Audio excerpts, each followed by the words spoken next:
Nous allons maintenant voir dans cette vidéo, toujours en lien avec la classe slist, donc la liste simplement enchaînée, la méthode pop.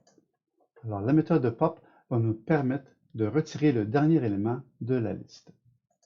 Alors ici, par exemple, si nous avons comme ligne de code slist.pop, alors nous voulons retirer le dernier mot de la liste. Alors, si jamais nous avons une chaîne vide, ici, nous n'avons rien à faire, puisque la liste est déjà vide.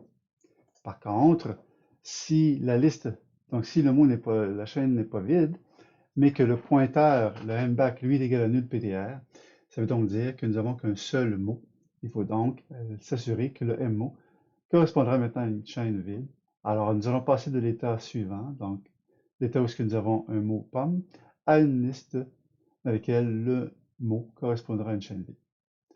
Par contre, si nous avons plus d'un mot, alors ce que nous allons faire, nous allons s'assurer que temp1 correspond à 10, donc l'élément actuel, et puis que temp2 lui va correspondre à mback, donc à l'élément suivant. Donc temp1 pointe sur celui-ci et temp2 pointe sur le deuxième. Nous allons faire en sorte de se déplacer vers le dernier élément. Alors nous allons vérifier est-ce que temp2, donc est-ce que le mback de temp2 est différent de nul ptr. Alors ici, temp2, je regarde le mback, il est différent de nul ptr. Je vais donc me déplacer à celui-ci. Donc avant de me déplacer à celui-ci, je vais dire que temp1 correspond maintenant à celui-ci et que temp2 correspond au mback de temp2. Donc m2 va être maintenant au mot suivant, c'est-à-dire le mot citron. Donc temp1 correspond à la case du mot orange et temp2 correspond à la case du mot citron.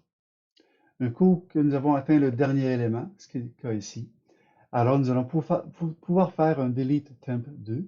Alors nous allons supprimer celui-ci et puis par la suite dire que temp1, le mback, donc le pointeur de mback, au lieu de pointer sur une case qui n'existe plus, nous allons lui dire qu'il correspond à nul ptr.